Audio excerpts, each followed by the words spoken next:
장군 딸인 줄 모르고 정신 나간 년이 까불어 라며 훈련병의 입을 틀어막고 창고에 가둬버린 악마 선임. 잠시 후 헬기와 수많은 별을 달고 나타난 대한민국 최강의 군인 가족에게 부대 전체가 참교육당하는 이야기입니다. 구독과 좋아요를 해주시면 더 좋은 사연으로 보답하겠습니다. 대한민국 군 역사상 전무후무한 군부 로열 패밀리가 있었다. 살아있는 전설로 불리는 전 합참의장 강태환 예비역 대장. 그의 아내이자 철의 여인으로 불리는 대한민국 최초의 전투병과 사단장 윤서진 소장. 윤 소장의 남동생은 최정예 특수부대를 지휘하는 윤지혁 준장이었고 강 대장의 동생은 군의 모든 정보를 손에 쥔 국방정보본부장 강민준 소장이었다. 그야말로 집안의 별을 모두 합치면 밤하늘을 수놓을 정도라는 우스갯소리가 나올 정도의 가문. 그 가문의 유일한 외동딸 강하늘. 태어나는 순간부터 그녀의 길은 정해져 있었다. 육군사관학교에 입학해 엘리트 장교가 되고 아버지와 어머니의 뒤를 이어 군의 핵심적인 인물로 성장하는 것. 그것은 가족 모두의 바람이자 누구도 의심하지 않는 당연한 수순이었다. 하늘아, 이리 와서 저녁 먹거라. 서울 평창동에 위치한 고풍스러운 자택의 다이닝룸. 거대한 원목 식탁에 앉은 아버지 강태환 대장이 부드러운 목소리로 딸을 불렀다. 식탁 위에는 정갈한 한식이 차려져 있었고 맞은편에는 제복을 벗은 채 우아한 모습의 어머니 윤서진 소장이 앉아 있었다. 네, 아버지. 강하늘은 옅은 미소를 지으며 자리에 앉았다. 그녀의 어깨는 유난히 고닫고 눈빛은 나이답지 않게 깊고 단단했다. 다음 주면 육사 원서 접수 마감이지? 준비는 잘 되어가고. 윤서진 소장이 물었다. 질문이라기보다는 확인에 가까운 어조였다. 그녀에게 딸이 육사에 가는 것은 하늘에 해가 뜨는 것과 같은 이치였다. 네, 어머니. 차질없이요. 하늘은 짧게 대답하며 밥을 한술 떴다. 심장이 미세하게 쿵쾅거렸다. 오늘 이 저녁 식사가 있기 몇 시간 전, 그녀는 자신의 인생을 송두리째 바꿀 결정을 내리고 실행에 옮겼다. 육군사관학교가 아닌 육군부사관학교에 지원서를 제출한 것이다. 그녀는 지긋지긋했다. 강태환의 딸 윤서진의 딸이라는 수식어. 자신의 노력과 성과는 늘 가족의 후광 아래 가려졌다. 사람들은 그녀의 실력이 아닌 배경을 보며 수군거렸고 그녀의 앞길은 언제나 탄탄대로일 것이라 단정했다. 강하늘은 증명하고 싶었다. 아무것도 없는 맨바닥에서 오직 자신의 두 발로 일어서는 진짜 군인이 될 수 있다는 것을. 장교라는 지름길이 아닌 병사들과 가장 가까이에서 함께 구르고 호흡하는 부사관의 길을 통해 군의 가장 낮은 곳부터 이해하고 싶었다. 그것이 자신이 생각하는 진정한 군인 정신이었다. 올해 육사 수석은 따놓은 당상이라는 소리가 벌써부터 들리더구나. 강태환 대장이 흐뭇한 미소로 말했다. 그의 눈에는 딸에 대한 무한한 신뢰와 자부심이 가득했다. 하늘은 그 눈빛을 마주할 자신이 없어 살짝 고개를 숙였다. 죄송해요, 아버지. 저는 아버지의 기대를 배신할 겁니다. 하지만 후회하지 않아요. 식사를 마친 하늘은 자신의 방으로 돌아왔다. 책상 위에는 육군부사관학교 지원서 접수 완료창이 띄워진 노트북이 있었다. 그녀는 한참 동안 그 화면을 바라보았다. 두려움과 설렘이 동시에 밀려왔다. 가족을 속였다는 죄책감, 그리고 아무도 모르는 길을 혼자 걸어가야 한다는 막막함. 하지만 그 모든 것을 압도하는 것은 심장을 뜨겁게 만드는 불굴의 의지였다. 나는 내 힘으로 강해질 거야. 누구의 딸이 아닌 군인 강하늘로서 인정받을 거야. 몇 달 후 합격 통지서가 날아왔다. 하늘은 가족들 몰래 짐을 쌌다. 육사 합격자 발표 기간과 교묘하게 겹쳐 마치 기숙사 입소를 준비하는 것처럼 꾸몄다. 떠나는 날 새벽. 그녀는 거실에 편지 한 통을 남겨두었다. 사랑하는 아버지, 어머니께.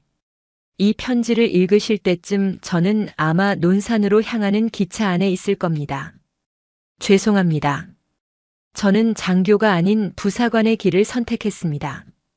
온실 속의 화초가 아닌 비바람을 맞는 들꽃이 되고 싶었습니다. 제 이름 앞에 붙는 화려한 수식어를 모두 떼어내고 오직 군인 강하늘로서 저를 증명하고 싶습니다.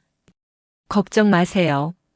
누구보다 강하고 훌륭한 군인이 되어 돌아오겠습니다. 그때까지 부디 저의 선택을 믿고 기다려주세요. 사랑합니다. 편지를 내려놓는 그녀의 손끝이 떨렸다. 현관문을 열고 나서자 차가운 새벽 공기가 그녀의 뺨을 스쳤다.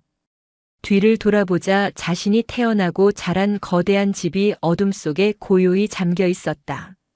눈물이 핑 돌았지만 하늘은 이를 악물고 돌아섰다. 이것은 도피가 아니었다. 스스로 선택한 전장으로 향하는 출정이었다. 그녀의 등 뒤로 여명이 밝아오고 있었다. 별의 딸은 스스로 빛을 버리고 가장 깊은 그림자 속으로 걸어 들어갔다. 육군 부사관 학교에서의 훈련은 고되고 힘들었지만 강하늘에게는 오히려 희열에 가까웠다. 진흙탕에 구르고 완전 군장으로 산을 넘고 한계에 부딪히는 매 순간 그녀는 살아있음을 느꼈다. 장군의 딸이라는 꼬리표 없이 동기들과 똑같이 땀 흘리고 경쟁하며 얻어낸 강하늘이라는 이름은 그 어떤 칭찬보다 값졌다. 우수한 성적으로 임관한 그녀는 대한민국 최전방을 수호하는 제7보병사단 100호 부대로 자대 배치를 받았다. 심장이 뛰었다. 드디어 진짜 군 생활의 시작이었다. 하지만 그녀가 마주한 현실은 훈련소의 뜨거운 동기애와는 거리가 멀었다. 100호 부대의 특정 중대는 겉으로 보기에는 군기가 잡힌 듯 했지만 그 안은 교묘하게 골마 터져 있었다.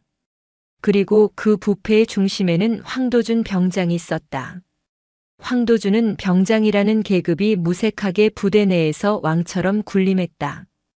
간부들은 어지간한 일에는 개입하지 않으려 했고 그 틈을 타 황도준은 자신만의 왕국을 건설했다. 그는 자신에게 아부하는 병사들을 싸고 돌며 편의를 봐주었고 눈밖에 난 병사나 갓 들어온 신병에게는 지옥을 선사했다. 갓 임관한 신임 하사 강하늘은 그의 완벽한 먹잇감이었다. 신임 하사님 오셨습니까? 이야, 뽀얀 거 보소. 군대가 아니라 웬 모델이 잘못 찾아온 거 아닙니까?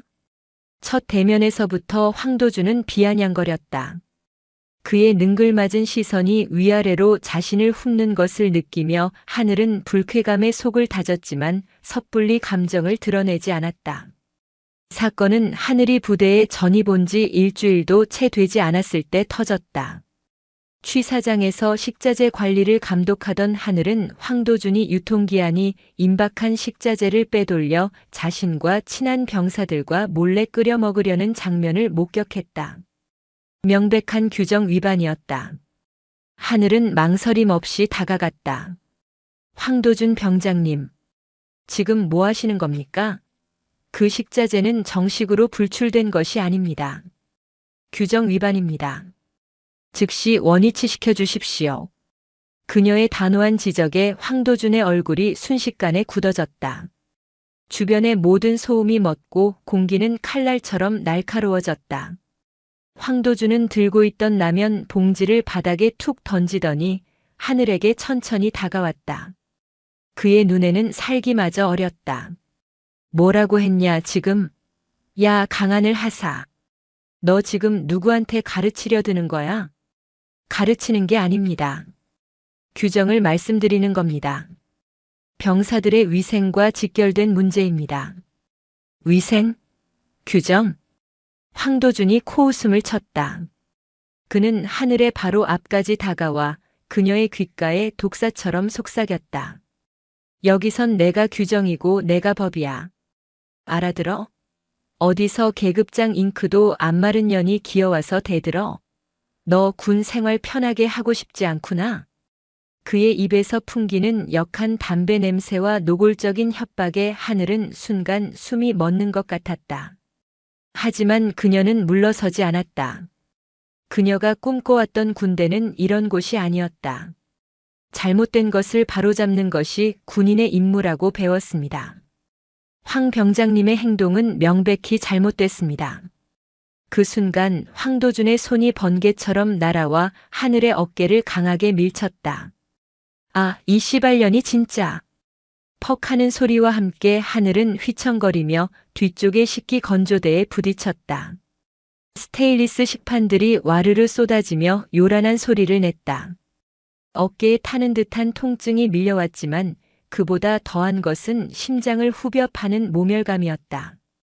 주변의 병사들은 모두 고개를 숙인 채 아무도 나서지 못했다. 그들의 눈에는 동정심이 아닌 왜 긁어부스럼을 만드냐는 듯한 원망과 공포가 서려 있었다. 하늘은 순식간에 고립되었다. 눈 똑바로 떠 쌍년아. 황도준이 하늘의 멱살을 잡아 올리며 으르렁거렸다. 내가 뭘 믿고 나대는지는 모르겠는데 여긴 내 놀이터가 아니야. 앞으로 내 눈에 띄지 마. 아니, 내 눈에 띄는 순간 넌 그냥 숨만 쉬어. 알겠어? 내 주둥이에서 나오는 건 숨소리 말고는 전부 소음이니까. 그는 하늘의 멱살을 놓으며 바닥에 거칠게 내팽개쳤다.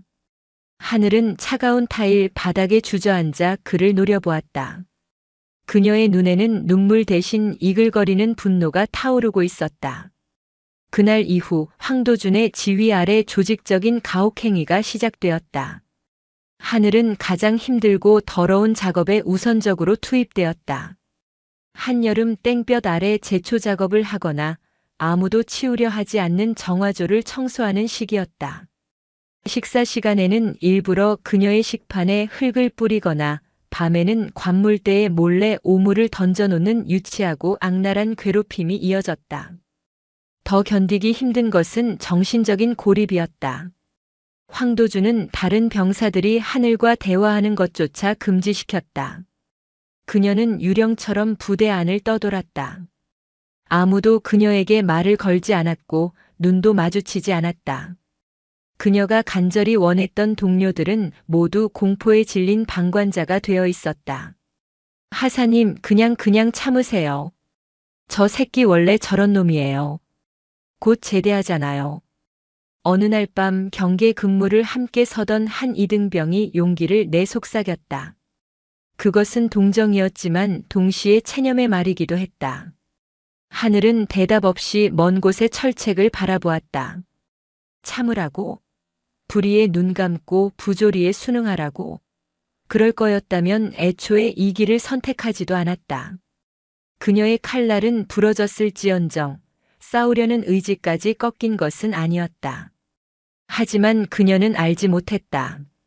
황도준이라는 뱀의 소굴이 그녀를 상상조차 할 수 없는 더 깊은 나락으로 끌고 내려갈 준비를 하고 있다는 것을. 황도준의 광기는 날이 갈수록 심해졌다.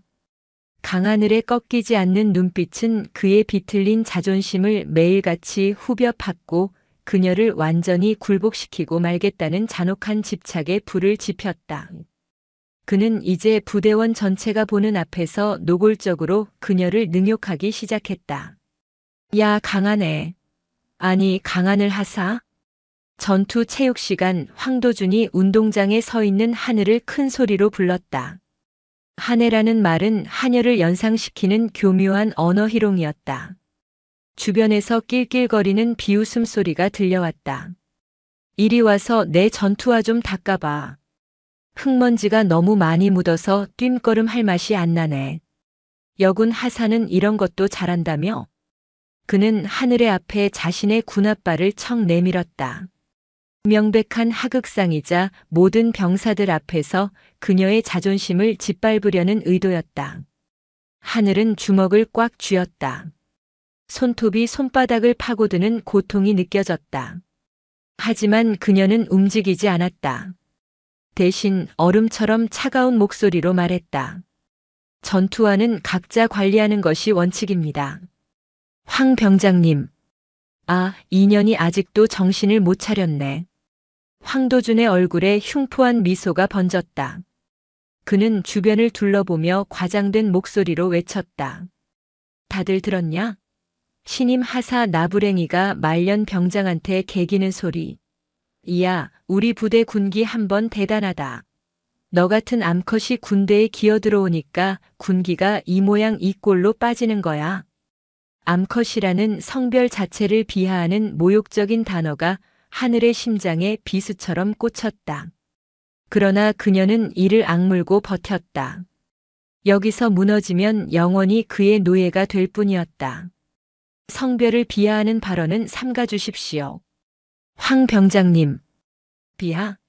이게 비하로 들려? 사실을 말해준 건데. 황도준은 비열하게 웃으며 하늘의 턱을 손가락으로 툭 쳤다. 너 백이라도 있냐? 내 애비가 별이라도 달았어? 아, 백도 없는 년이 어디서 이렇게 꼿꼿하게 고개를 쳐들고 나대. 내가 오늘 내 그 잘난 대가리를 땅바닥에 처박아 줄게. 그 말은 독화살이 되어 날아왔다. 하늘은 아무도 모르는 진실 때문에 오히려 더 큰 고통을 느꼈다. 백이 없는 년. 그가 던진 가장 모욕적인 말이 역설적으로 그녀가 이 길을 선택한 이유였기 때문이다. 그날 밤 황도준은 마침내 선을 넘었다. 그는 자신의 신복 2명과 함께 야간 무기고 점검을 하던 하늘을 강제로 끌고 갔다. 뭐 하는 짓입니까? 이거 놓으십시오. 하늘이 격렬하게 저항했지만 건장한 남자 셋의 힘을 당해낼 수는 없었다.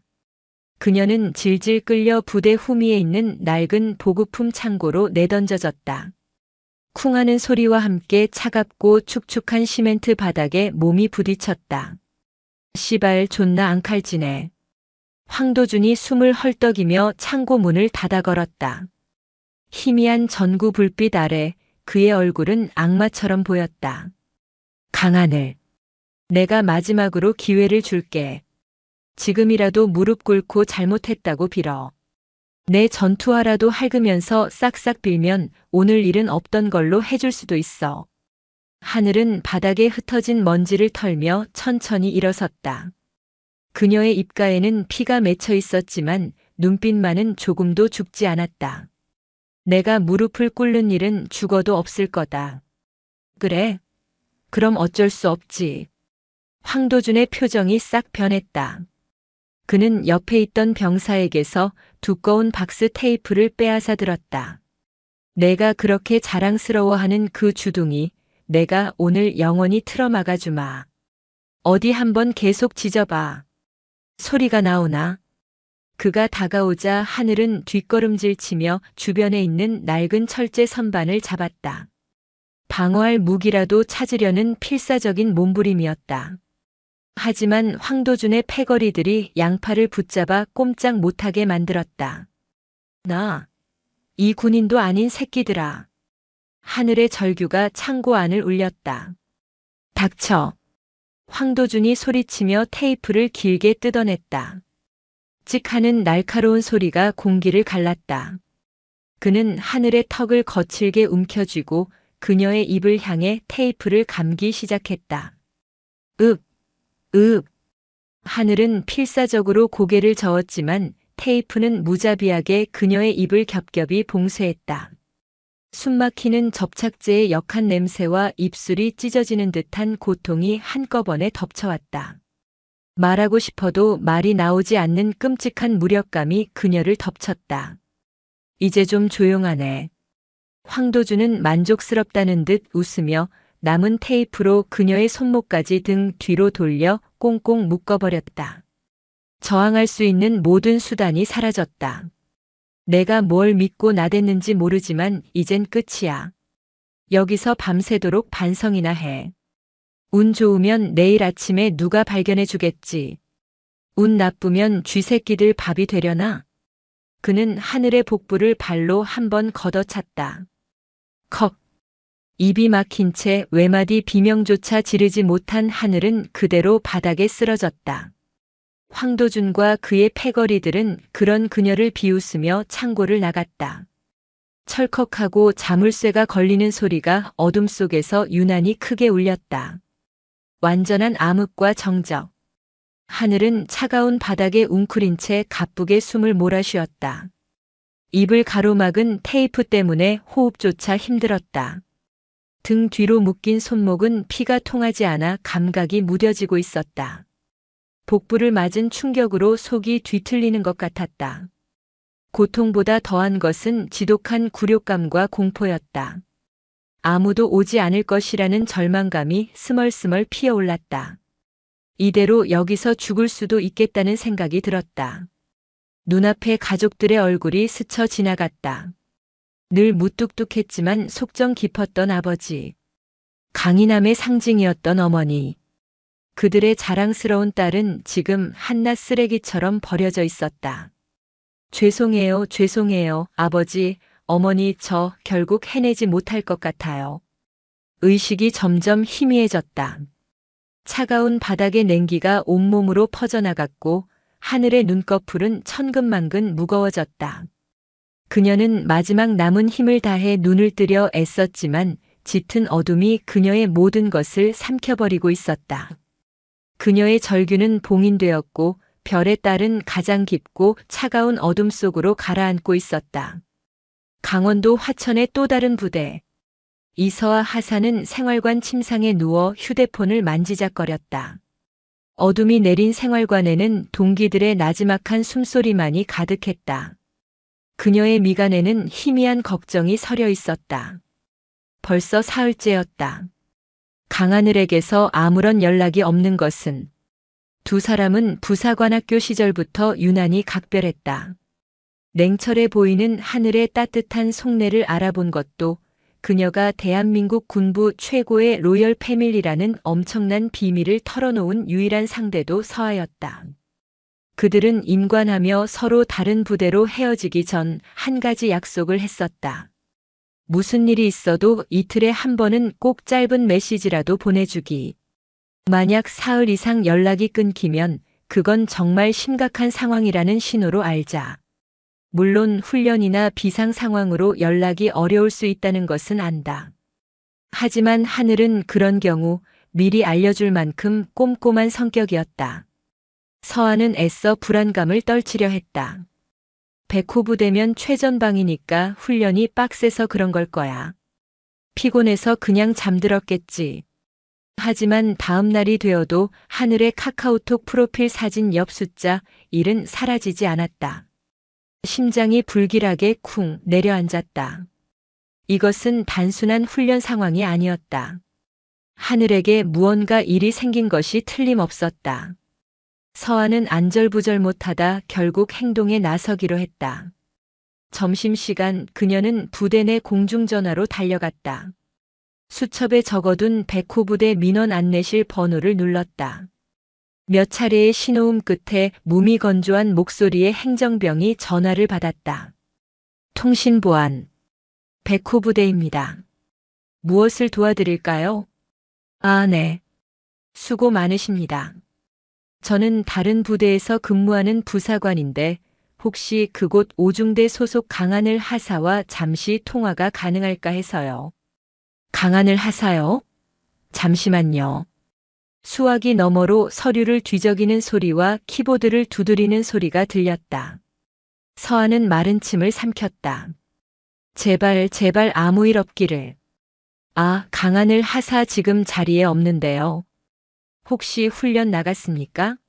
언제쯤 복귀하는지 알 수 있을까요? 글쎄요, 거기까진 제가 잘 중대 행정반으로 연결해 드릴까요? 네. 네, 부탁드립니다. 다시 긴 연결음이 이어졌다. 서하의 손바닥에 축축하게 땀이 배어나왔다. 이윽고 조금 더 높은 톤의 목소리가 들려왔다. 통신보안. 오중대 행정반입니다. 수고하십니다. 저 강하늘 하사 때문에 연락드렸는데요. 강 하사요? 무슨 일이시죠? 상대의 목소리에는 미묘한 경계심이 묻어 있었다. 서하는 최대한 아무것도 모르는 척 밝게 말했다. 아, 제가 부사관학교 동기인데 연락이 잘 안 돼서요. 잘 지내고 있나 궁금해서요. 아, 동기분. 네, 뭐 잘 지내고 있습니다. 혹시 지금 막사 안에 있나요? 잠깐만 바꿔주시면 안 될까요? 그 순간 수화기 너머에서 잠시 정적이 흘렀다. 그리고 이어진 대답은 서아의 등골을 서늘하게 만들었다. 그게 좀 곤란합니다. 강 하사가 지금 몸이 좀 안 좋아서요. 의무실에 있습니다. 의무실. 서아의 머릿속이 하얘졌다. 네. 어디가 아픈데요? 많이 아픕니까? 아닙니다. 그냥 좀 과로 같은 거라. 걱정할 정도는 아닙니다. 나중에 연락할 겁니다. 그럼 이만.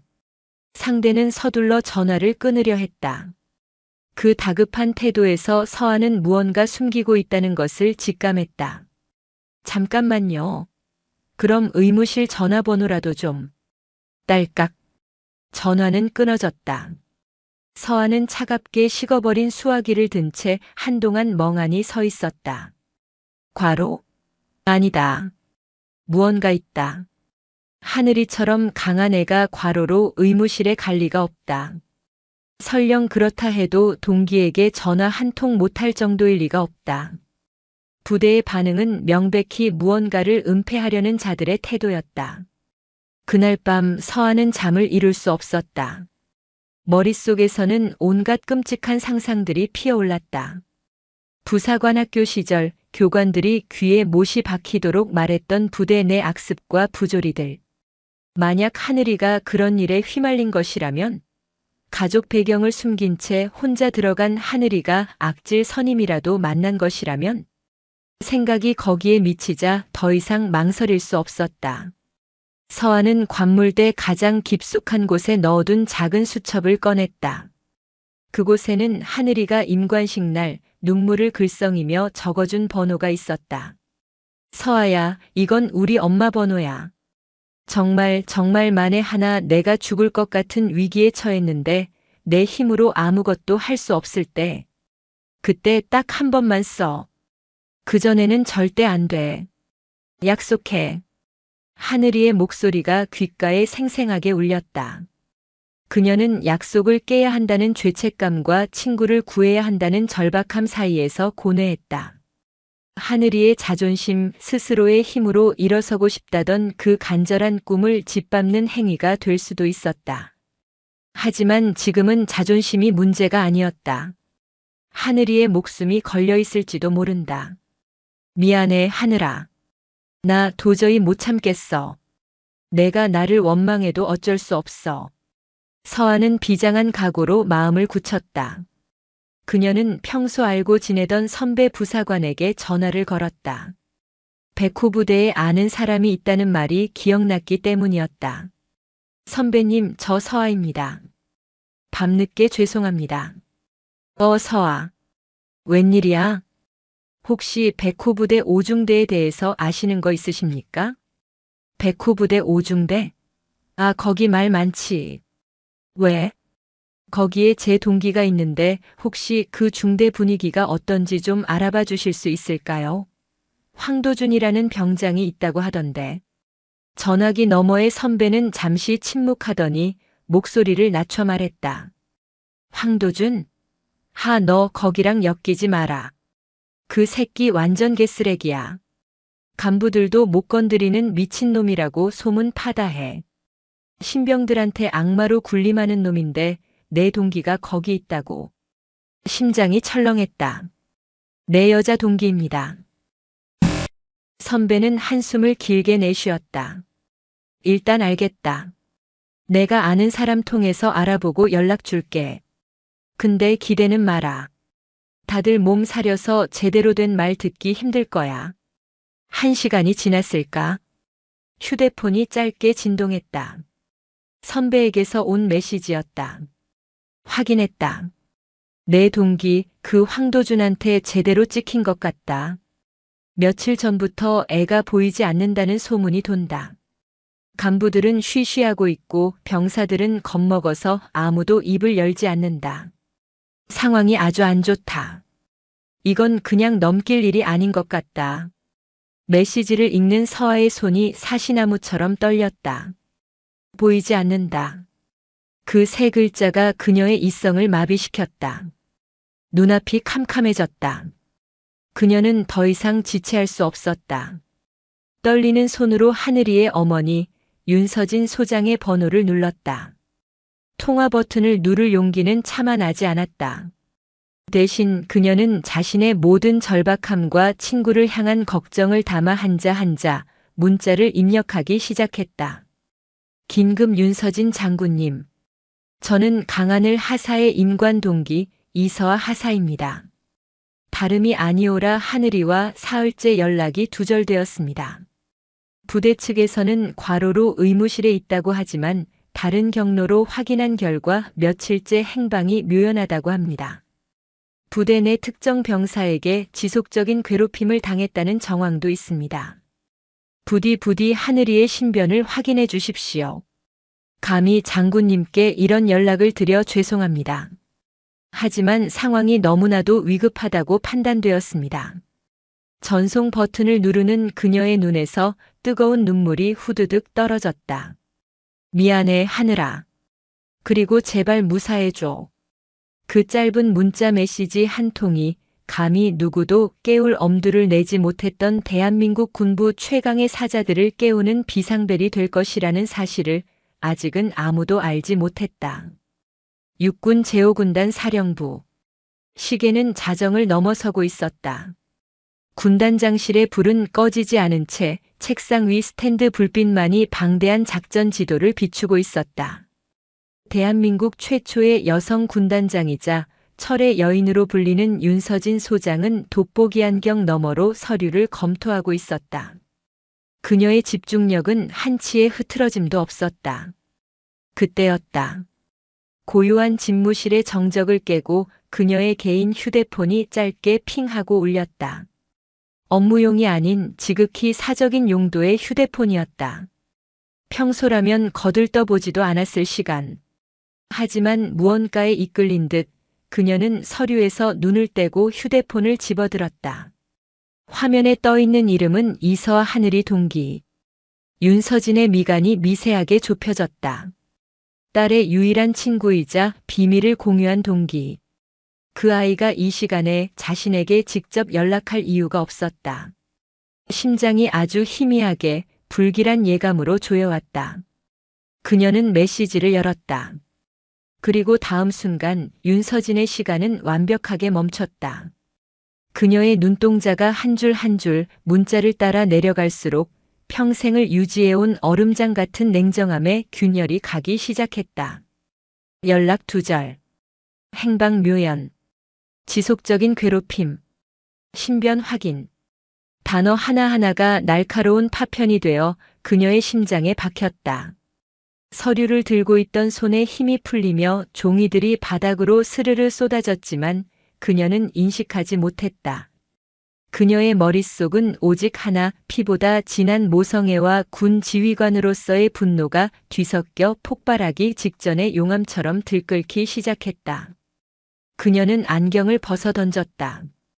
평소에 지적이고 우아한 지휘관의 모습은 온데간데 없었다. 그 자리에는 자신의 새끼가 위협당한 것을 직감한 암사자의 본능만이 남았다. 윤서진은 조금의 망설임도 없이 첫 번째 전화를 걸었다. 상대는 그녀의 친동생이자 대한민국 최정예 부대인 특수전 사령부 예하 여단을 지휘하는 윤지혁 준장이었다. 나다.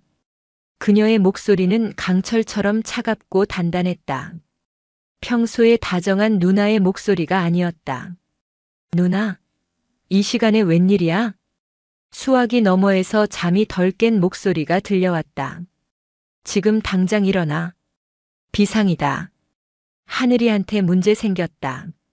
하늘이라는 이름이 나오자 윤지혁의 목소리가 순식간에 날카로워졌다. 뭐? 무슨 일인데? 자세한 설명은 나중에 한다.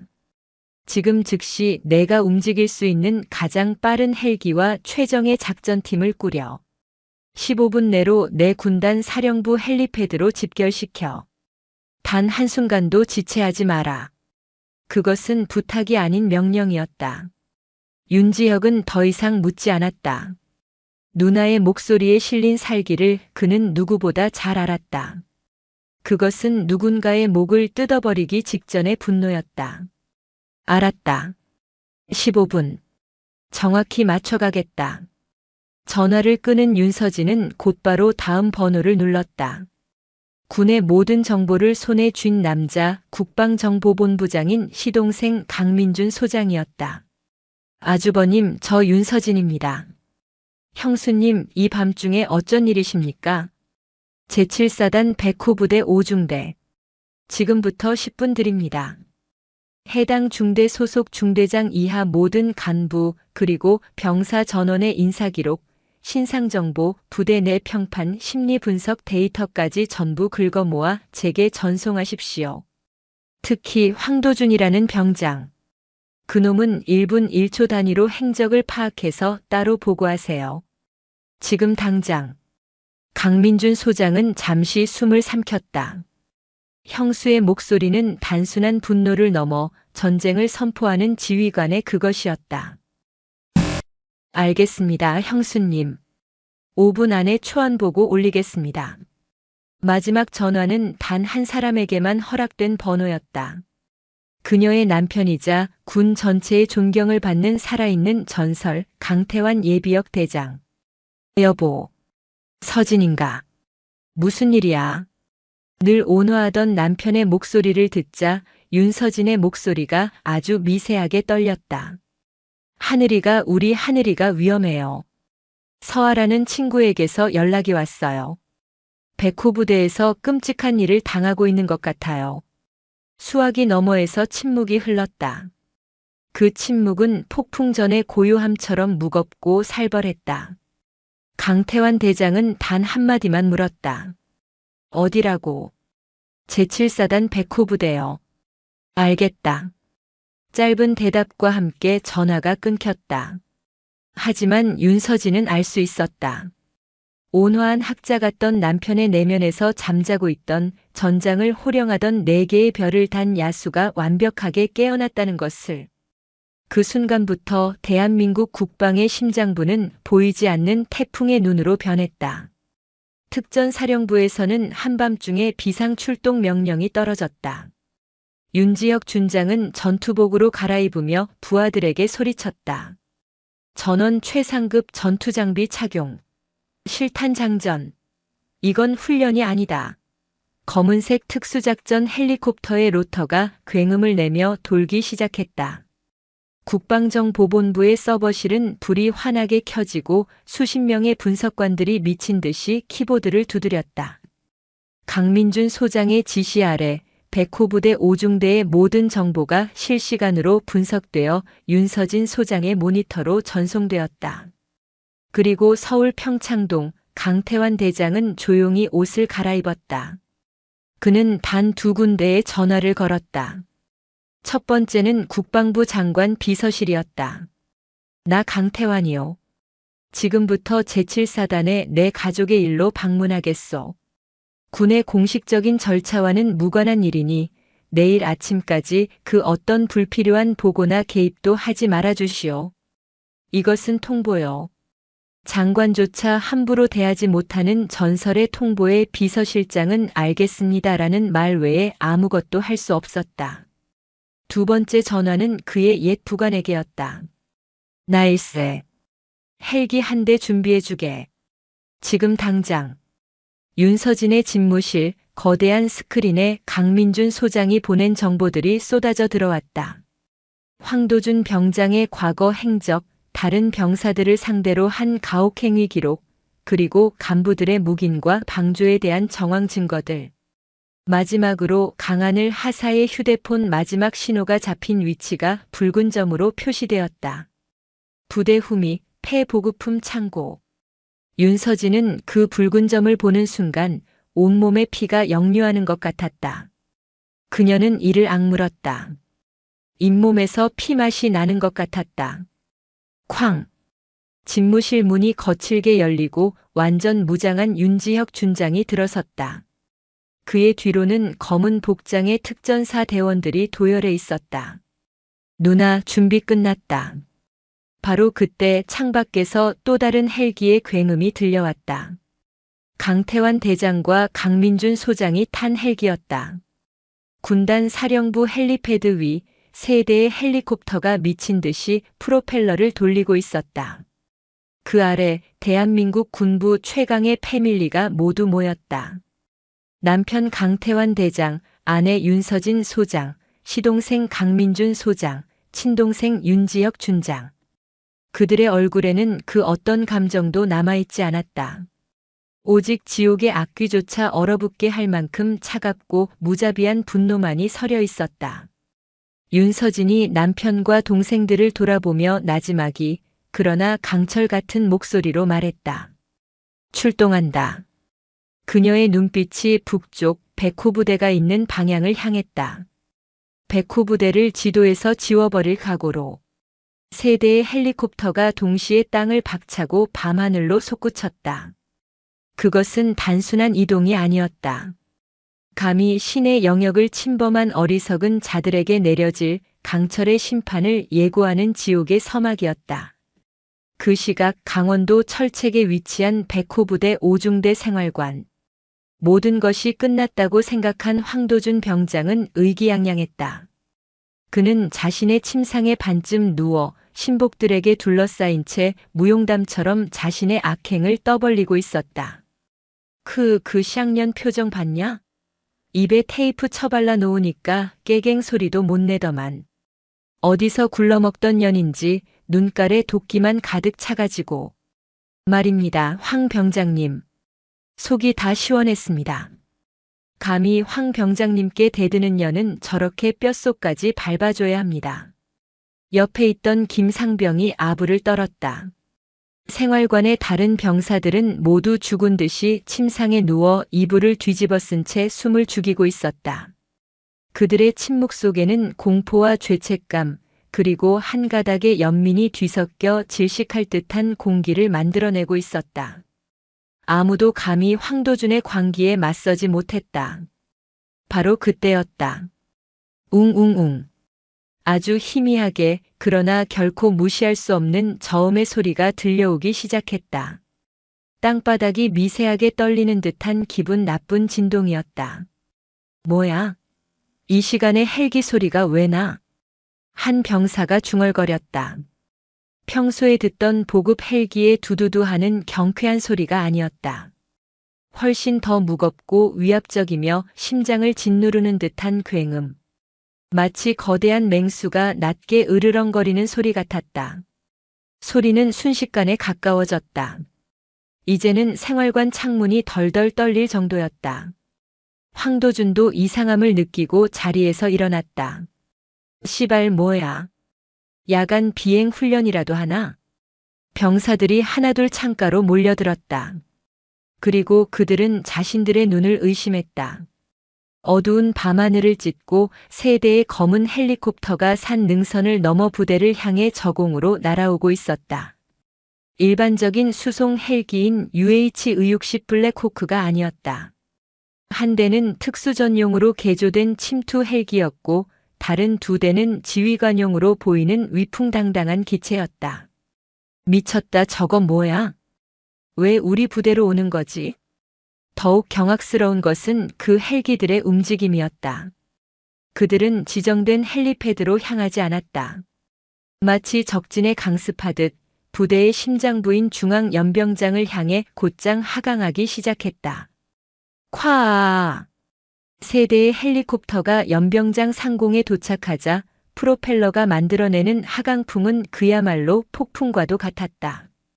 연병장의 흙먼지가 회오리처럼 솟구쳐 올라 시야를 가렸고 막사 지붕이 뜯겨 나갈 듯한 굉음이 부대 전체를 뒤흔들었다.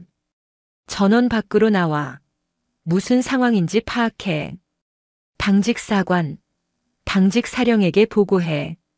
한밤중의 기습의 부대는 완벽한 혼돈에 빠졌다. 당직 간부들이 뛰쳐나오고 잠자던 병사들이 속옷 바람으로 생활관 밖으로 쏟아져 나왔다. 그들의 눈앞에는 마치 영화의 한 장면 같은 비현실적인 광경이 펼쳐지고 있었다. 그리고 마침내 심판의 문이 열렸다. 가장 먼저 선두에 있던 특수작전 헬기의 측면 도어가 위잉 소리를 내며 열렸다. 그리고 한치의 망설임도 없이 검은색 전투복과 방탄 헬멧, 야간 투시경으로 완전 무장한 특전사 대원들이 로프를 타고 지상으로 강하했다. 그들은 지상에 발이 닿자마자 일사불란하게 움직여 헬기 주변에 완벽한 경계 태세를 갖췄다. 그들의 총구는 겁에 질린 백호부대 병사들을 향하고 있었다. 곧이어 두 번째 지휘용 헬기의 문이 열렸다. 그 안에서 내린 것은 두 명의 장군이었다. 한 명은 대한민국 군 정보의 정점에 서 있는 국방정보본부장 강민준 소장. 다른 한 명은 이 부대의 상급 부대 지휘관이자 바로 이 순간 지옥의 염라대왕 그 자체인 윤서진 소장이었다. 그녀의 어깨에 달린 두 개의 별이 헬기의 조명빛에 번뜩였다. 마지막 헬기에서는 놀랍게도 정복이 아닌 단정한 사복 차림의 중년 남성이 내렸다. 하지만 그의 등장에 현장에 있던 모든 장교들의 얼굴은 새하얗게 질려버렸다. 그를 알아보지 못하는 직업군인은 대한민국에 없었다. 전 합참의장이자 살아있는 군부의 신화 강태환 예비역 대장. 그의 존재감만으로도 부대 전체의 공기가 얼어붙었다. 부대 전체를 책임지는 연대장 대령이 헐레벌떡 달려왔다. 그의 얼굴은 사색이 되어 있었다. 차차 장군님들. 여긴 어쩐 일로. 사전에 아무런 연락도 없이 이게 무슨. 하지만 그 누구도 연대장에게 눈길조차 주지 않았다. 윤서진 소장은 주변을 둘러보지도 않고 오직 한 곳만을 향해 걸어갔다. 그녀의 군화가 연병장의 자갈을 밟는 소리만이 유일하게 들렸다. 특전사 대원들이 길을 열었고 겁에 질린 병사들은 모세의 기적처럼 양옆으로 갈라졌다. 그녀의 시선은 단 한 사람, 어안이 벙벙한 채 이 모든 광경을 넋놓고 바라보고 있던 황도준에게 고정되어 있었다. 황도준은 처음에는 상황 파악이 되지 않았다. 그러나 자신을 향해 똑바로 걸어오는 어깨에 별을 단 여군 장성의 살기등등한 눈빛을 마주한 순간 그의 온몸의 피가 차갑게 식어버렸다. 본능적인 공포가 척추를 타고 기어올랐다. 마침내 윤서진 소장이 그의 바로 앞에 섰다. 불과 한 뼘 거리. 헬리콥터의 소음 속에서도 그녀의 목소리는 얼음 송곳처럼 날카롭게 황도준의 고막을 파고들었다. 그녀는 소리치지 않았다. 분노를 터뜨리지도 않았다. 오히려 지독할 정도로 차분하고 고요한 목소리였다. 그래서 더 무서웠다. 내 놈이냐? 황도준은 숨을 쉴 수가 없었다. 무슨 의미인지 알 수 없는 질문에 그저 눈만 끔뻑거렸다. 윤서진의 입꼬리가 비웃음처럼 살짝 올라갔다. 그녀의 눈은 웃고 있지 않았다.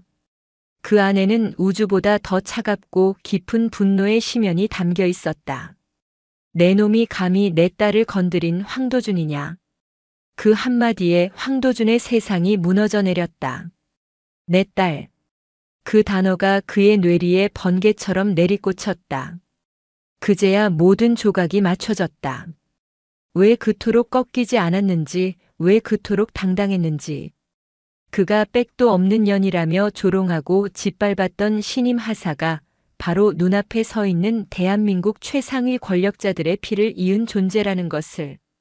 황도준의 다리가 풀려 후들거리기 시작했다. 그의 동공은 극도의 공포로 풀려 있었고 입에서는 의미 없는 소리만 새어나왔다. 자, 장군님 저는. 그 순간 윤서진의 뒤에 서 있던 윤지혁 준장이 나지막이 의졸였다. 찾았다. 저 새끼들아.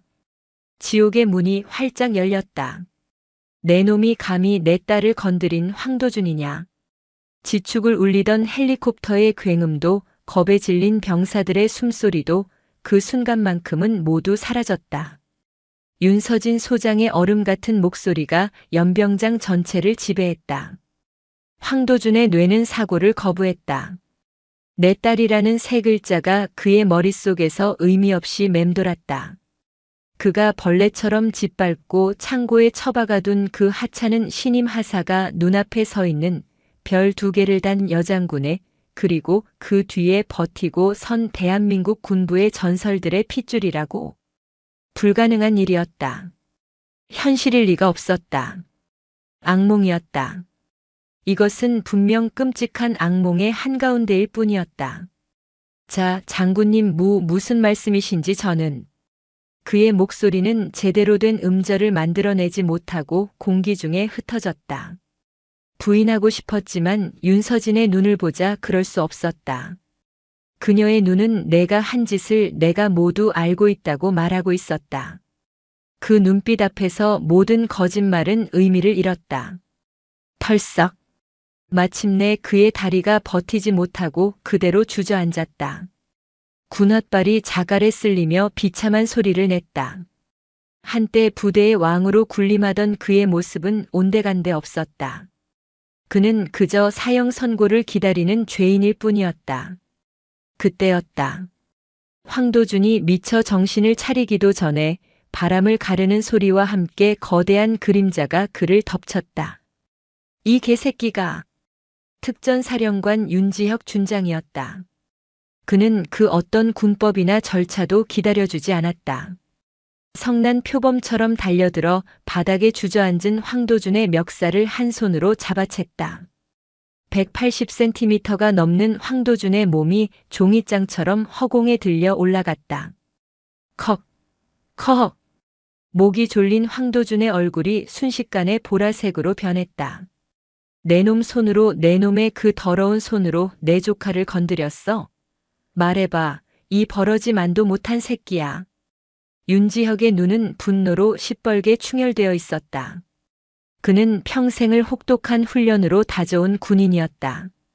그의 소나기 힘은 인간의 뼈를 으스러뜨리고도 남을 정도였다.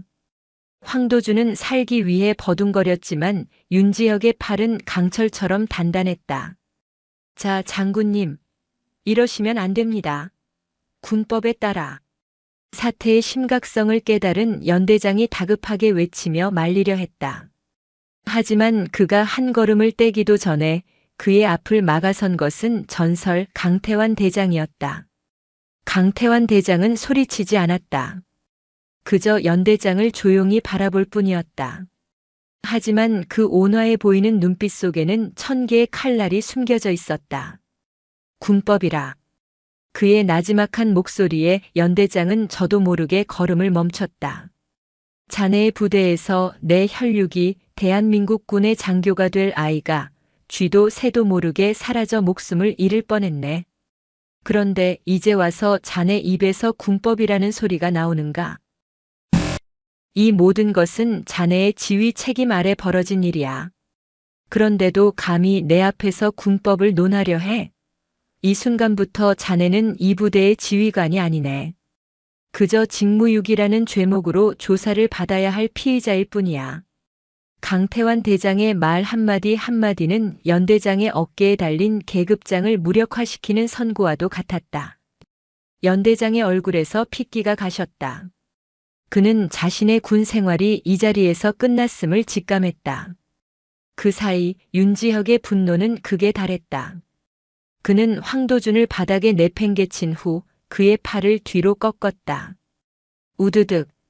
살과 뼈가 뒤틀리는 끔찍한 소리가 연병장에 울려 퍼졌다. 끄아악. 황도준의 입에서 인간의 것이라고는 믿기 힘든 비명이 터져나왔다. 그의 어깨 관절이 전문가의 손길에 의해 완벽하게 탈골된 것이다. 극심한 고통에 그는 바닥을 구르며 비명을 질렀다. 윤지혁은 차갑게 그를 내려다보며 말했다. 고통스러워. 내 조카가 느꼈을 고통에 비하면 이건 아무것도 아니야. 넌 이제부터 시작이다. 이 모든 광경을 지켜보던 병사들은 공포에 질려 숨조차 제대로 쉬지 못했다. 특히 황도준의 옆에 붙어 온갖 악행을 함께했던 신복들의 얼굴은 이미 흑빛이 되어 있었다. 도망치고 싶었지만 사방을 둘러싼 특전사 대원들의 총구가 그들을 겨누고 있었다. 바로 그때 정보본부장 강민준 소장이 태블릿 PC를 든 채 앞으로 나섰다. 지금부터 국방정보본부에서 파악한 제7사단 백호부대 5중대의 실태에 대해 브리핑을 시작하지. 그의 말에 특전사 대원 하나가 재빨리 이동식 스크린을 설치했다. 강민준 소장이 태블릿을 조작하자 스크린에 황도준의 사진과 함께 그의 신상 정보가 떠올랐다. 황도준 병장. 입대 후 현재까지 총 17건의 부대 내 폭행 및 가혹행위 주도. 피해자 다수. 하지만 공식적인 징계 기록 전무. 강민준 소장은 다음 화면으로 넘겼다. 황도준에게 아부하며 가혹행위에 동참했던 병사들의 얼굴이 하나씩 화면에 나타났다. 김진철 상병. 그가 이름을 부르자 병사들 사이에 서 있던 한 명의 얼굴이 새하얗게 질렸다. 특전사 대원 2명이 즉시 다가가 그의 양팔을 붙잡아 앞으로 끌어냈다. 황도준의 주도 아래 신임 하사 강하늘에게 언어폭력 및 오물투척 등 가혹행위 동참. 사실인가? 아닙니다. 저는 그냥 내 놈의 관물대에서 방금 압수한 휴대폰 디지털 포렌식 결과 내가 친구에게 그년 오늘 제대로 연 먹였다고 보낸 메시지가 발견됐다. 그래도 부인할 건가? 김진철 상병은 그대로 무너져 내렸다. 강민준 소장은 감정 없는 목소리로 다음 이름을 불렀다. 박성민 일병. 또 한 명이 끌려 나왔다. 황도준의 지시로 강하늘 하사를 폐창고로 끌고 가는데 동참. 사실인가? 그는 공포에 질려 고개만 미친 듯이 저을 뿐이었다. 부대 내 CCTV 사각지대라고 생각했겠지. 하지만 우리 정보사령부의 위성 열감지 영상에는 어젯밤 22시 13분 3명의 인형이 한 명을 끌고 창고로 향하는 모습이 정확히 기록되어 있다. 내 놈의 체형과 걸음걸이까지 일치하는데. 박성민 일병은 그 자리에서 오줌을 지리며 주저앉았다. 심판은 병사들에게서 끝나지 않았다. 강민준의 손가락이 화면을 다시 한번 넘겼다. 이번에 나타난 것은 5중대 중대장인 김대위의 얼굴이었다. 5중대장 김민수 대위. 간부들 사이에 서 있던 김대위가 사색이 되어 앞으로 나섰다. 귀관은 지난달 강하늘 하사가 제출한 부대 내 부조리 실태 개선 건의서를 접수하고도 묵살했다. 또한 황도준 병장의 가혹행위에 대한 다른 병사들의 제보가 있었음에도 불구하고 원만하게 해결하라는 말만 반복하며 방치했다. 사실인가? 그것은 부대 화합을 위해. 화합? 이번에 입을 연 것은 윤서진 소장이었다. 그녀는 김대위에게 천천히 다가갔다. 내 놈이 말하는 화합이 내 딸을 그 차가운 창고에 처박아 두는 것이었나? 썩은 사과 하나를 도려낼 용기가 없어서 상자 전체를 썩게 만드는 것이 내 놈의 지휘 철학인가? 죄송합니다. 내 놈의 사과는 내가 아니라 내 놈이 지켜주지 못한 내 부하들에게 해야 할 것이다. 그리고 그 기회는 아마 군사재판 법정에서나 얻을 수 있겠지. 김대위는 그 자리에 못 박힌 듯 서서 벌벌 떨었다. 한때는 존경받는 지휘관이었던 그는 이제 모든 것을 잃은 범죄자에 불과했다. 황도준이 세웠던 부패한 왕국은 그렇게 백주대낮에 가장 잔혹하고 공개적인 방식으로 처형당하고 있었다. 그의 기사들은 끌려 나왔고 그의 성벽을 지켜주던 방패들은 산산조각 났다. 왕이었던 그는 팔이 부러진 채 바닥을 기는 벌레로 전락했다. 모든 것을 지켜보던 윤서진 소장은 차갑게 식은 눈으로 바닥에 쓰러진 황도준을 내려다보았다. 그리고는 나지막이 그러나 모두가 들을 수 있도록 말했다. 이제 내 딸을 찾으러 가야겠군. 그녀가 몸을 돌려 폐창고 방향으로 걸음을 옮기기 시작했다.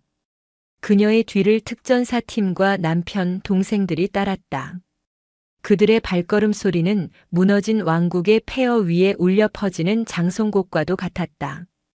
폐보급품 창고의 낡은 철문은 굳게 잠겨 있었다.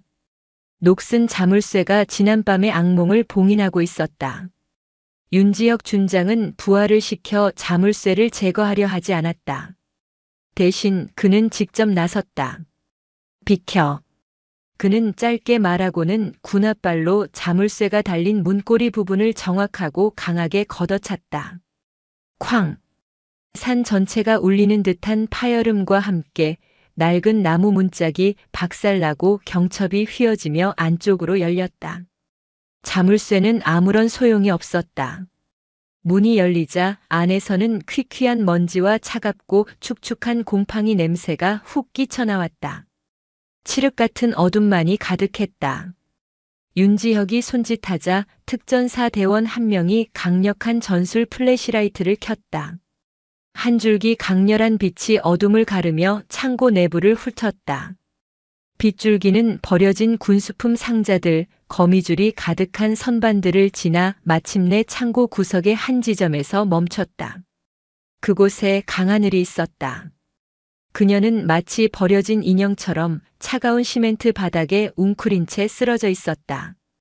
그 모습을 본 순간 가족들의 시간은 멈췄다. 하늘의 얼굴은 창백하다 못해 파랗게 질려 있었다. 입에는 잔혹한 흔적처럼 박스 테이프가 여러 겹 감겨 있었고 풀어진 테이프 조각이 뺨에 엉겨붙어 있었다. 등 뒤로 묶였던 손목은 풀려 있었지만 밧줄 자국이 선명하게 남아 시퍼렇게 부어올라 있었다. 흙먼지로 뒤덮인 전투복은 군데군데 찢겨 있었고 핏자국까지 희미하게 보였다. 그녀는 미동도 없이 그렇게 죽은 듯이 누워 있었다. 하늘아. 가장 먼저 침묵을 깬 것은 윤서진 소장이었다. 그녀의 입에서 나온 것은 군단장의 목소리가 아닌 딸의 이름을 부르는 어미의 절규였다. 평생을 지켜온 강철 같던 가면이 산산조각 나는 순간이었다. 그녀는 비틀거리며 딸에게 달려갔다. 무릎으로 기어가다시피 한 그녀는 하늘의 머리를 조심스럽게 들어 자신의 무릎에 뉘었다. 하늘아, 우리 딸 엄마 왔다. 눈 좀 떠봐. 응? 그녀의 목소리는 눈물에 젖어 심하게 떨리고 있었다. 그녀는 떨리는 손으로 딸의 뺨에 엉겨붙은 테이프 조각을 떼어내고 헝클어진 머리카락을 쓸어 넘겼다. 딸의 뺨은 얼음장처럼 차가웠다. 그 모습을 뒤에서 지켜보던 윤지혁 준장의 얼굴은 분노로 돌처럼 굳어졌다. 그는 방금 전 황도준의 어깨를 부술 때와는 다른 더 깊고 차가운 분노에 휩싸였다. 그것은 자신의 피부치가 당한 고통에 대한 원초적인 슬픔과 살이었다. 그는 조용히 뒤돌아 부하에게 명령했다. 저 쓰레기 새끼 당장 의무대로 끌고 가.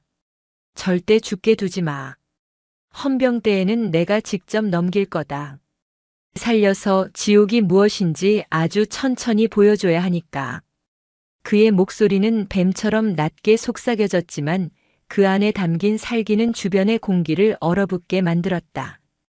강태환 대장도 조용히 다가와 아내의 어깨에 손을 얹었다. 그는 수많은 전장을 겪으며 죽음을 밥 먹듯이 본 전설적인 군인이었다.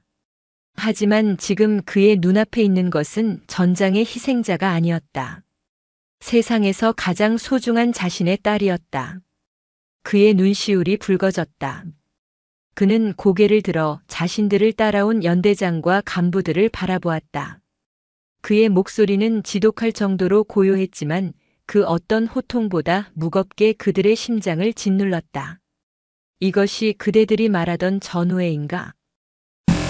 이것이 자네들이 목숨 걸고 지킨다는 군기의 결과물인가? 아무도 대답하지 못했다. 그들은 그저 고개를 숙인 채 자신들의 죄가 만들어낸 끔찍한 결과를 마주할 뿐이었다. 바로 그때 윤서진의 무릎에 누워있던 하늘의 속눈썹이 미세하게 파르르 떨렸다. 작은 신음소리와 함께 하늘의 눈꺼풀이 천천히 열렸다. 초점이 맞지 않는 흐릿한 시야 속으로 익숙한 얼굴이 들어왔다. 엄마. 하늘의 입에서 나온 목소리는 심하게 갈라져 있었다. 그래, 하늘아. 엄마야. 정신이 좀 들어? 윤서진이 울음 섞인 목소리로 딸의 얼굴을 어루만졌다. 시야가 점차 뚜렷해지자 하늘은 자신의 눈앞에 있는 것이 정말 엄마라는 것을 깨달았다. 그리고 그 뒤에 서 있는 아버지, 외삼촌, 작은 아버지의 얼굴까지. 가족들이 모두 와 있었다. 그 사실을 인지한 순간 하늘의 가슴속에서 가장 먼저 차오른 감정은 안도감이 아니었다. 그것은 지독한 수치심과 실패감이었다. 자신의 힘으로 일어서겠다던 맹세. 가족의 후광 없이 스스로를 증명하겠다던 각오. 그 모든 것이 산산조각 나버렸다. 결국 그녀는 가장 비참하고 굴욕적인 방식으로 가족에게 발견되고 말았다. 그녀의 비밀스러운 도전은 처참한 실패로 끝났다. 하늘의 눈에서 눈물이 주르륵 흘러내렸다. 하지만 그것은 슬픔의 눈물이 아니었다. 분하고 원통에서 터져나오는 눈물이었다. 왜 오셨어요? 그녀의 목소리는 원망으로 가득 차 있었다. 저 혼자 할 수 있었는데 왜 오셔서 저를 이렇게 비참하게 만드세요? 그녀는 엄마의 품에서 벗어나려 몸부림쳤지만 기력이 없어 그마저도 쉽지 않았다. 그녀의 반응에 가족들은 잠시 할 말을 잃었다. 자신들의 등장이 딸에게는 구원이 아닌 자존심을 짓밟는 낙인이 되었음을 깨달았기 때문이다. 하지만 윤서진은 딸을 놓아주지 않았다. 오히려 더 강하게 끌어안았다. 그리고는 딸의 귓가에 단호하지만 세상에서 가장 따뜻한 목소리로 속삭였다. 아니, 넌 이미 모든 것을 해냈어, 하늘아. 이 지옥 같은 곳에서 그 모진 멸시와 폭력 속에서 혼자 모든 것을 버텨낸 것만으로도 너는 이미 세상 누구보다 강한 군인이야. 내가 지키려 했던 그 자존심 엄마는 존경한다. 정말이야. 윤서진의 말에 하늘의 몸부림이 멎었다. 그러니 이제 그만해도 돼. 혼자 다 짊어지려 하지 않아도 돼. 나머지는 이제 우리의 몫이다. 그 말을 듣는 순간 하늘의 가슴 속에 단단하게 박혀있던 마지막 버팀목이 무너져 내렸다. 괜찮은 척, 강한 척, 애써 눌러왔던 모든 서름과 공포, 고통이 한꺼번에 터져나왔다. 흐흑, 엄마 으아앙. 하늘은 어린 아이처럼 엄마의 품에 얼굴을 묻고 목 놓아 울었다. 입을 틀어막힌 채 지르지 못했던 비명, 홀로 어둠 속에 갇혀 삼켜야 했던 공포, 짓밟힌 자존심의 아픔이 모두 눈물이 되어 쏟아져 나왔다. 윤서진은 그저 말없이 딸의 등을 토닥여 주었다. 그녀의 눈에서도 뜨거운 눈물이 쉴 새 없이 흘러내렸다. 강철의 여인이 아닌 오직 한 사람의 어머니로서 흘리는 눈물이었다. 어둠 속에서 엇갈렸던 두 개의 눈물은 마침내 하나가 되어 흐르고 있었다. 그것은 상처 입은 딸을 향한 어머니의 사랑이었고 긴 어둠의 터널을 지나 마침내 빛을 만난 딸의 구원이었다. 다음 날 아침 백호 부대에 떠오른 태양은 어제와 같은 태양이 아니었다. 부대의 공기는 완전히 변해 있었다. 연병장 한가운데에 버티고 서 있는 세 대의 검은 헬리콥터는 밤사이 이곳에 어떤 신적인 심판이 있었는지를 증명하는 기념비와도 같았다. 부대 정문으로는 육군 중앙수사단 소속의 헌병대 차량들이 쉴 새 없이 드나들었다. 그들은 강태환 대장의 통보 한마디에 한달음에 달려온 이들이었다. 부대 내의 헌병이 아닌 그 어떤 연고나 외압에서도 자유로운 중앙수사단의 등장은 이 사건을 한치의 의혹도 없이 뿌리까지 파헤치겠다는 의지의 표명이었다. 어젯밤의 주인공이었던 황도준과 그의 신복들은 의무대에서 최소한의 응급처치만 받은 채 헌병들에게 인계되었다. 그들의 눈에는 더 이상 오만함이나 반항심 따위는 없었다. 오직 모든 것을 잃은 자의 공허한 절망과 앞으로 닥쳐올 미래에 대한 동물적인 공포만이 남아있었다. 피의자 황도준 군형법 제62조 상관 모욕 및 폭행, 제48조 직권 남용 및 가혹행위 등의 혐의로 긴급 체포한다. 수사관이 차가운 목소리로 죄목을 읊으며 그의 손에 수갑을 채웠다. 철컥하는 금속성 소리가 아침 공기 속으로 서늘하게 퍼져나갔다. 한때 부대의 왕이었던 그는 이제 번호로 불릴 죄수 신세가 되어 헌병대 차량으로 끌려갔다. 그 모습을 지켜보는 병사들의 얼굴에는 복잡한 감정이 교차했다. 독재자가 사라졌다는 해방감, 그동안 방관했다는 죄책감, 그리고 어젯밤의 비현실적인 광경에 대한 경외심이 뒤섞여 있었다. 병사들에 대한 심판이 끝난 후 이제 간부들을 향한 대청소가 시작되었다.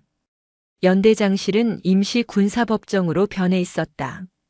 강태환 대장이 상석에 앉아 있었고 윤서진 소장과 강민준 소장이 양옆을 지켰다.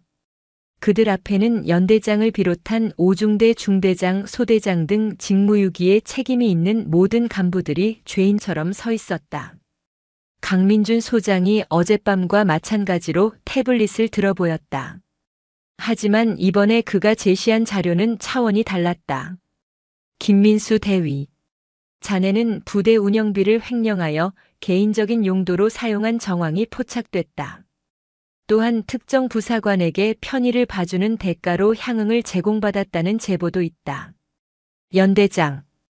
귀관은 부대 안전 점검 결과를 허위로 보고하여 상급 부대를 기만했으며 부대 내에서 발생한 사건들을 축소 및 은폐하여 자신의 진급에 유리한 환경을 조성하려 했다. 모든 증거는 확보되어 있다. 그들이 내미는 증거는 완벽했다. 정보본부의 전방위적인 정보 수집 능력 앞에서 그들의 비밀은 존재할 수 없었다. 간부들의 얼굴은 하얗게 질리다 못해 잿빛으로 변해갔다. 모든 보고가 끝나자 강태환 대장이 조용히 입을 열었다. 그의 목소리는 여전히 나지막했지만 그 안에는 한 사람의 인생을 끝장낼 수 있는 절대적인 무게가 실려 있었다. 자네들에게 전출 같은 안일한 기회는 주어지지 않을 걸세. 그는 자리에서 일어나 간부들 앞에 섰다. 자네들은 군복을 입을 자격, 군인이라 불릴 자격을 스스로 내던졌다. 오늘부로 이 자리에 있는 전원은 보직 해임이다. 그리고 육군중앙징계위원회에 정식으로 회부한다. 아마 불명예 제대는 각오하는 것이 좋을 거야. 남은 인생 동안 자신이 저지른 죄의 대가를 치르며 살아가게. 사형 선고였다.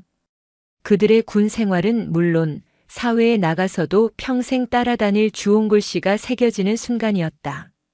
그들은 아무런 변명도 하지 못한 채 그저 무너져 내렸다. 모든 정리가 끝날 무렵 연병장에는 군 병원 소속의 앰뷸런스 한 대가 조용히 대기하고 있었다. 하늘은 깨끗한 활동복으로 갈아입은 채 어머니 윤서진의 부축을 받으며 막사에서 나왔다. 밤새 이어진 응급처치와 휴식으로 안색은 조금 나아졌지만 눈동자는 여전히 깊은 상처를 담고 있었다. 그녀가 앰뷸런스를 향해 걸어가는 길. 연병장 한쪽에 도열해 있던 오중대 병사들이 그녀를 바라보고 있었다.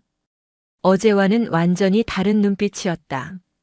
그 안에는 경외와 두려움 그리고 미안함이 뒤섞여 있었다.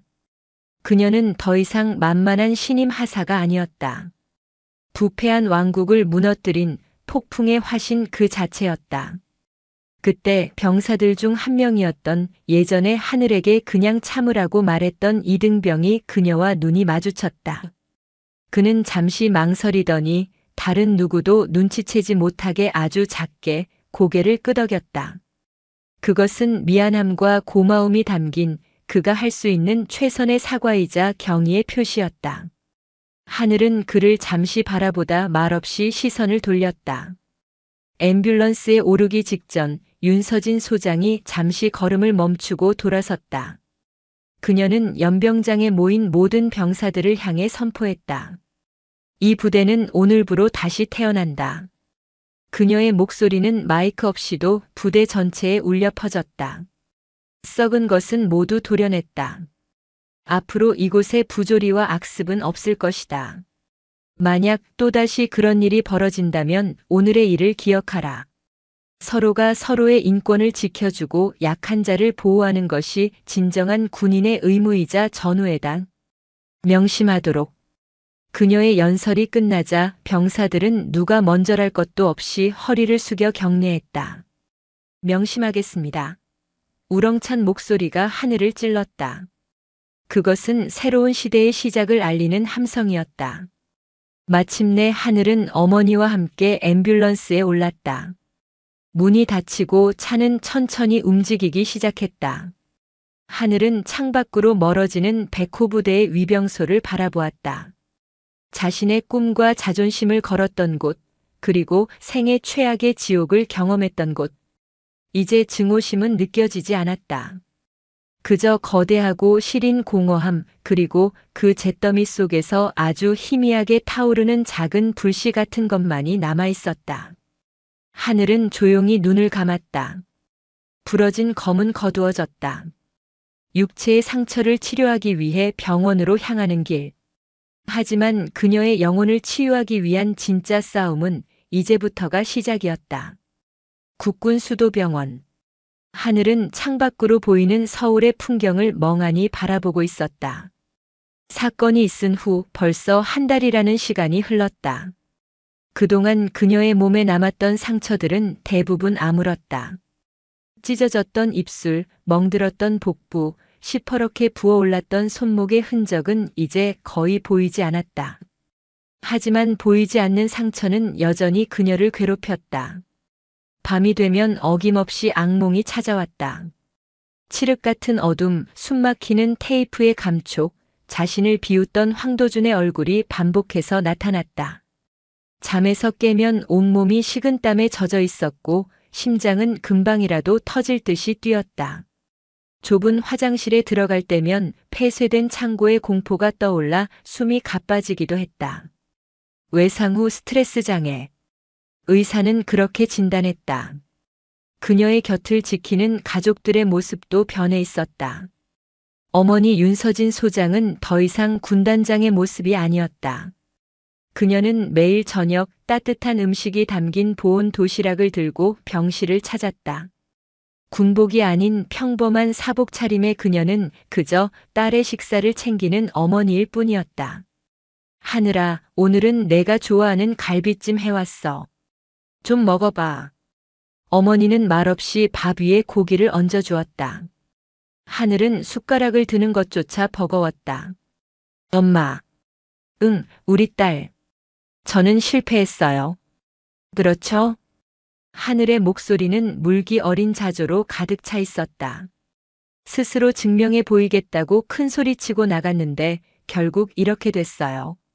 제 힘으로는 아무것도 못하고 결국 엄마 아빠가 해결해 줬잖아요.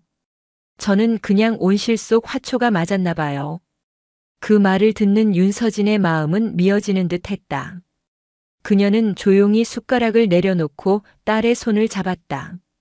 하늘아. 그녀는 딸의 눈을 똑바로 바라보며 말했다. 세상에서 가장 강한 강철이 어떻게 만들어지는지 아니? 가장 뜨거운 불 속에 들어갔다가 가장 차가운 물에 담금질 당하는 과정을 수없이 반복해야 비로소 만들어진단다. 그 과정에서 어설픈 쇠붙이들은 깨지고 부서져 버리지. 하지만 진짜 강철은 그 고통을 이겨내고 더욱 단단하고 예리하게 벼려지는 거야. 윤서진은 딸의 손을 더욱 굳게 잡았다. 너는 부러진 게 아니야. 너는 지금 내 인생에서 가장 뜨거운 불과 가장 차가운 물을 통과한 거란다. 그래서 더 아프고 힘들지. 하지만 엄마는 믿어. 우리 딸은 이 시련을 통해 그 누구보다 단단하고 강한 강철로 다시 태어날 거라고. 너는 실패한 게 아니라 가장 혹독한 방식으로 벼려지고 있는 중이야. 어머니의 말에 하늘의 눈에서 눈물이 흘렀다. 실패와 수치심으로 가득 찼던 마음 한구석에 따뜻한 온기가 스며드는 것 같았다. 아버지 강태환 대장의 방식은 또 달랐다. 그는 병실에 찾아와 많은 말을 하지 않았다. 그저 묵묵히 딸의 곁에 앉아 있다가 책 몇 권을 건네주고 돌아가곤 했다. 그가 가져온 책들은 군사 전략서가 아니었다. 역경을 이겨낸 인물들의 전기, 삶의 의미를 묻는 철학서, 인간의 회복력에 대한 심리학 서적들이었다. 그는 딸에게 답을 주는 대신 스스로 답을 찾을 수 있는 지혜를 선물했다. 어느 날 아버지는 창밖을 바라보던 하늘의 옆에 나란히 서서 나지막이 말했다. 나도 젊은 시절에 큰 실패를 한 적이 있단다. 그는 젊은 장교 시절 자신의 오판으로 아끼던 부하들을 위험에 빠뜨렸던 이야기를 담담하게 털어놓았다. 늘 완벽하게만 보였던 아버지의 입에서 나온 실패의 고백은 하늘에게 큰 충격이자 위로가 되었다. 실패는 부끄러운 게 아니다, 딸아. 실패하고 넘어진 자리에서 다시 일어나지 못하는 것이 부끄러운 거지. 넘어진 김에 잠시 쉬어가도 괜찮다. 주변 풍경을 둘러보는 것도 좋아. 중요한 건 다시 일어설 힘을 비축하는 거란다. 가족들의 사랑 속에서 하늘의 마음은 천천히, 아주 천천히 회복되고 있었다. 퇴원을 며칠 앞둔 어느 날 반가운 손님이 찾아왔다. 휴가를 내고 한달음에 달려온 친구 이서아였다. 하늘아. 서아는 하늘을 보자마자 와락 껴안았다. 미안해, 내가 괜히 연락해서 내 계획 다 망쳐버렸지? 서아의 눈에는 미안함이 가득했다. 하늘은 고개를 저으며 친구의 등을 토닥였다. 아니야, 서아야. 내가 아니었다면 난 지금 여기에 없었을 거야. 약속을 깨줘서 고마워. 내 목숨을 구해줘서 정말 고마워. 두 사람은 한참 동안 서로를 부둥켜 안고 눈물을 흘렸다. 진정한 우정은 모든 것을 초월해 그들을 다시 단단하게 묶어주었다. 서아의 군복을 본 순간 하늘의 마음속에서 무언가 결정되었다. 그녀는 더 이상 도망치거나 숨지 않을 것이다. 그날 저녁 하늘은 병실에 모인 가족들 앞에서 선언했다. 저 다시 돌아가겠습니다. 하늘아. 군으로 돌아가겠습니다. 백호 부대로요. 가족들의 얼굴에 놀라움이 스쳤다. 윤서진이 걱정스러운 목소리로 물었다. 꼭 그래야겠니? 다른 길도 얼마든지. 아니요, 엄마. 이건 제 고집이나 오기가 아니에요. 하늘의 눈빛은 이전과 달랐다. 그 안에는 상처를 넘어선 깊고 단단한 결의가 서려 있었다. 저는 그곳에서 지옥을 봤어요. 힘없는 병사들이 어떻게 짓밟히는지, 불의가 어떻게 정의를 이기는지를 똑똑히 봤어요. 만약 제가 여기서 포기한다면 저는 평생 그날의 기억에 갇혀 살 거예요. 그리고 어딘가에서는 또 다른 황도준이, 또 다른 강하늘을 만들어내고 있겠죠. 그녀는 주먹을 꽉 쥐었다. 저는 돌아가서 싸우고 싶어요. 저처럼 고통받는 사람이 다시는 나오지 않도록 제가 그들을 지키는 방패가 되고 싶어요. 그것이 제가 버려진 이유고 제가 다시 군복을 입어야 하는 이유예요. 이게 제가 찾은 저의 진짜 군인 정신이에요. 그녀의 선언에 가족들은 더 이상 아무 말도 하지 않았다. 딸이 상처를 이겨내고 진정한 군인으로 거듭나는 순간을 그들은 경이로운 눈으로 지켜보고 있었다. 강태환 대장의 입가에 희미한 미소가 떠올랐다. 며칠 후 하늘은 퇴원했다. 그리고 얼마간의 휴가가 끝난 후 그녀는 도망치지 않고 자신의 지옥이었던 곳 백호 부대로 다시 돌아갔다. 돌아온 부대는 완전히 변해 있었다. 새로 부임한 연대장은 군 내에서도 강직하고 유능하기로 소문난 인물이었다. 그는 부임하자마자 부대 내 모든 부조리 실태를 전수조사하고 대대적인 개혁을 시작했다. 황도준과 그 일당, 그리고 그들을 묵인했던 간부들이 모두 사라진 부대는 마치 독이 빠져나간 몸처럼 새로운 활기를 띠고 있었다.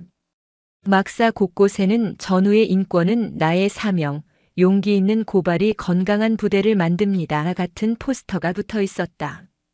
윤서진 소장의 지시로 사단장 직통 익명 신고 시스템이 도입되었고 병사들끼리 서로의 고충을 들어주고 해결을 돕는 동료 상담 멘토링 프로그램이 신설되었다.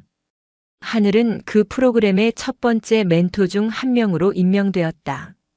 처음에는 그녀를 장군 딸이라며 어려워하던 병사들도 자신의 아픔을 솔직하게 터놓고 진심으로 다가가는 하늘의 모습에 점차 마음을 열기 시작했다. 그녀는 신병들의 작은 고민 하나까지도 허투루 듣지 않았고 훈련에 적응하지 못하는 병사들의 곁을 지키며 그들이 일어설 수 있도록 도왔다. 그녀의 존재 자체가 부조리는 결코 용납될 수 없다는 살아있는 증거가 되었다. 그녀는 자신의 상처를 다른 이들의 상처를 치유하는 약으로 사용하고 있었다. 그리고 몇 년의 시간이 흘렀다. 육군부사관학교. 뜨거운 태양이 내리쬐는 연병장 위, 갓 입소한 수백 명의 부사관 후보생들이 긴장된 얼굴로 도열해 있었다. 그들의 앞에는 칼날처럼 각 잡힌 전투복을 입은 한 명의 교관이 서 있었다. 만나서 반갑다. 앞으로 여러분의 훈육을 책임질 교관 강하늘 중사다. 강하늘이었다. 어느덧 중사로 진급한 그녀는 이제 막 군인의 길에 들어선 풋내기들을 가르치는 교관이 되어 있었다. 예전의 미숙함은 찾아볼 수 없었다. 그녀의 눈빛은 예리하고 깊었으며 자세는 한치의 흐트러짐도 없었다. 하지만 그 엄격함 속에는 따뜻한 공감이, 단단함 속에는 부드러운 이해가 공존하고 있었다. 그녀는 후보생들을 천천히 둘러보며 입을 열었다. 여러분은 이곳에 군인이 되기 위해 왔다. 그렇다면 묻겠다. 군인이란 무엇인가? 강한 힘을 갖는 것이다. 하지만 진정으로 강한 힘이란 단순히 총을 잘 쏘고 체력이 좋은 것에서만 나오지 않는다. 그녀의 목소리는 조용했지만 연병장 전체를 압도하는 힘이 있었다. 가장 강한 힘은 내 옆에 전우가 부당한 이유로 고통받을 때 그건 잘못됐다고 말할 수 있는 용기에서 나온다. 가장 위대한 힘은 나보다 약한 부하가 쓰러지려 할 때 그의 손을 잡아 일으켜 세워줄 수 있는 책임감에서 나온다. 그리고 가장 숭고한 힘은 그 어떤 절망적인 어둠 속에서도 인간으로서의 존엄성을 잃지 않는 긍지에서 나온다. 그녀의 시선이 후보생 한 명 한 명의 눈을 마주쳤다. 그들의 눈 속에서 그녀는 과거의 자신을 보았다. 나는 여러분을 사람을 죽이는 기계로 만들지 않겠다. 나는 여러분을 사람을 살리는 군인으로, 부하를 지키는 리더로 만들 것이다. 내 훈련은 그 누구보다 혹독할 것이다. 하지만 약속한다. 내 훈련 안에서 그 어떤 차별과 부조리, 비인간적인 대우는 결코 없을 것이다. 그녀는 마지막으로 힘주어 말했다. 스스로가 부끄럽지 않은 군인이 되어라. 그리고 내 옆에 전우가 부끄러운 길을 가지 않도록 이끌어 주어라. 그것이 내가 여러분에게 가르칠 전부다. 나를 믿고 따라올 수 있겠나? 예, 알겠습니다. 수백 명의 목소리가 하나의 함성이 되어 하늘을 찔렀다. 하늘은 그들을 바라보며 희미하게, 그러나 그 누구보다 단단하고 자신감 넘치는 미소를 지었다. 가장 뜨거운 불과 가장 차가운 물을 통과한 강철은 마침내 그 무엇으로도 부술 수 없는 검이 되었다. 부러졌던 검은 이제 수많은 다른 검들을 올바르게 이끌고 지켜주는 존재로 다시 태어났다. 별의 딸이 아닌 스스로 빛을 내는 군인 강하늘의 이야기는 이제부터가 진짜 시작이었다. 오늘도 요지경 사연을 잘 들어주셔서 감사합니다.